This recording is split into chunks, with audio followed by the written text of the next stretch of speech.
hate to bring it up, but you did just turn 32. It hurt my feelings. You take a lot of hits. I mean, does it get harder? I mean, over the years and everything like that, you notice any difference? No, I can remember coming in here on a Wednesday in week 7, 8, whatever it is right now, and 6, 7, 8, somewhere in there, and just feeling sore and just trying to get acclimated to the game and how the length of the season can take over.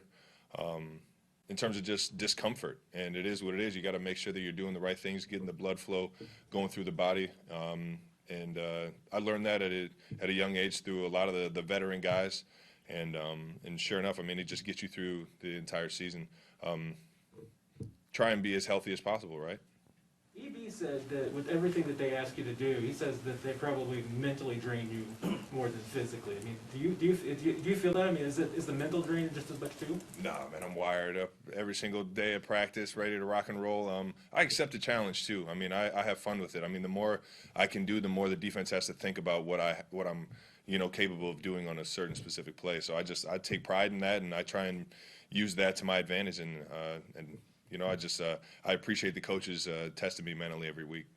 Along those same lines, you mentioned your health. You were limited yesterday in practice. Do you anticipate being a full go for Sunday?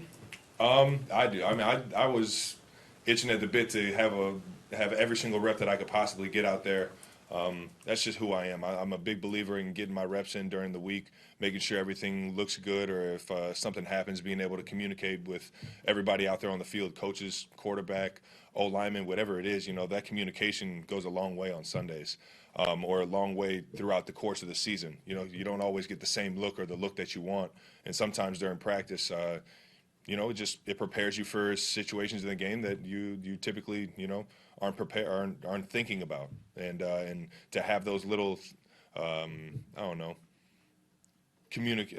those talks with the tackles and those talks with the running backs and the quarterbacks and the other wide receivers, to have that during the course of the season, it really sets you up later on in the season to be ready for everything. Travis, it finally felt like you guys clicked in the second half on Sunday. What do you think maybe was the difference with the offense and getting back to what you guys do? Everyone's saying it's like we finally clicked. I think we've been clicking. It's just been certain things, turnovers, penalties, all self-inflicted stuff. I think we've been clicking all year. We just got to eliminate some of the negative plays and the things that happen throughout the game that hurt the offense and hurt the team in general. Travis, do you have any advice for Jody Fortson as he faces this comeback now? Man. As a guy who had to miss the season yourself when you were rookie? Yeah, and that was the first thing I told him. I was like, don't get down on the dumps, man. It's he's young, so his body's still going to handle injuries and things like that to where I think he's going to be just fine. In terms, he's going to come back even stronger. We saw the type of his capability out there on the football field on Sundays, and we're just excited to have him in this building. I know that, and I think Jody's got a good mindset in life, so I think he'll be just fine, man. He'll attack it, and he'll get better because of it. Trav, I know it's been a couple weeks, but I haven't been able to ask you about the Tom and Jerry play. Can you talk about your acting experience, skills that you did with that? On the Tom and Jerry play, that was Philly, but that wasn't the actual play where I was acting on it. If that's what you're asking about, the acting one, that's just trying to get a step on the defense, make them have to think fast, quick.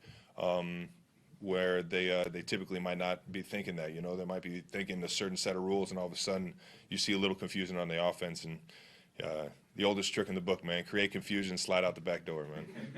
With everything that is involved with trying to be successful on third down, is there something that you've learned, Travis, over the course of your career that gives you an advantage over the defense that the 11 guys have to do to obviously keep the drive going? I think it goes back to the coaches putting me in a position to have success throughout the week, or every single week, them challenging me mentally to be able to have all these different versions of routes and having an upper hand on at least making the defense have to think about that, right? Then it comes down to me actually executing and putting them in a reactionary position. But I think just over the course of my career, just getting confident, seeing certain types of defenses. We know Vrabel is a guy that takes some or a lot from Belichick. A guy, and obviously he does it very well. So just understanding different types of defenses and things like that, I've just started to really understand how guys want to attack us or how guys want to defend us. Did you get an explanation on the deep pass to Tyreek on Patrick Tremblay as to like what you did to commit the penalty? Because it's hard to tell based on. It was a bang situation. At this point, it's just like, man, I wish I would have stayed on my feet, stayed out of that situation, so that Tyreek's exciting play and Pat's unbelievable throw actually counted, man. You're as much a pass catcher, obviously, in this offense as a tight end. Gordon at the receiver position, what do you think he needs to do to maybe get some more involved in this? Just keep working, man. Yeah. Josh, I mean, he's an absolutely unbelievable athlete. You see him out here running around. You see how big he is, how physical he is, and then he plays like that. Some guys don't actually play the way they look, but he's every bit of it, and we're excited to have him here. It's just getting him caught up with all the terminology, the slangs that we use, and just how we practice every single day here. I think he's just fine. He's moving along, and he's definitely progressing through the offense and understanding things a lot. Trav, you had a third down catch where Patrick's moving to his left and hit you on the shovel pass. And how much fun is that? I know you guys practice the scramble drills, but how much fun is that when the defense maybe covers it well initially, but you guys still find a way? I mean, that's just the greatness in 1-5 back there, man. And myself and the other receivers, Tyreek, we just talked about Tyreek's play, where we're just staying alive. We're giving him a chance to give ourselves a chance to get a first down or get the ball in the end zone, keep the ball moving. And that's the biggest thing, is just making sure that we're available for him at any point in time, even when his entire body except for his hands cross the line, whatever it is, last second throws, we're trying to be available for him at any point in the game. Kind of to that point, I mean, also he has the interception that's, he's been laughing about every time he's been asked about it. When you have that balance of, you know that Patrick can make all of these plays from all over the field, but then you have one moment where it goes bad.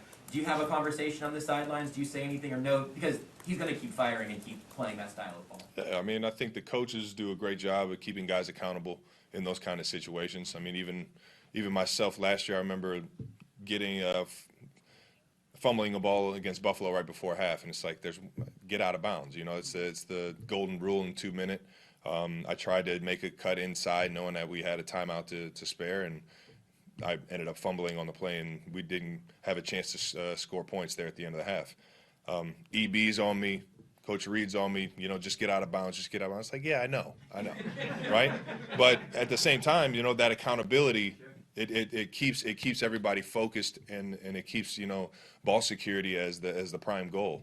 And of course, when when anybody turns the ball over in this offense, the coaches are going to hold them accountable. But the players and the leaders on this team, I think Orlando went up to him. I know I went up to him and said, just be you, man. Just be Pat Mahomes. You don't got to be anything more than that. Pat Mahomes is, good enough. Travis, talked about specific plays. Patrick said we should ask you about that chest pass touchdown against Buffalo a couple of weeks ago. Was that some origins with you then? That we've been running it since Down Terry Poe was scoring touchdowns. So I think Coach Reed just passes it down to the line to the biggest in the room. Maybe, I don't know. I don't know where else he's going with that. Thanks, Trev. Thank you.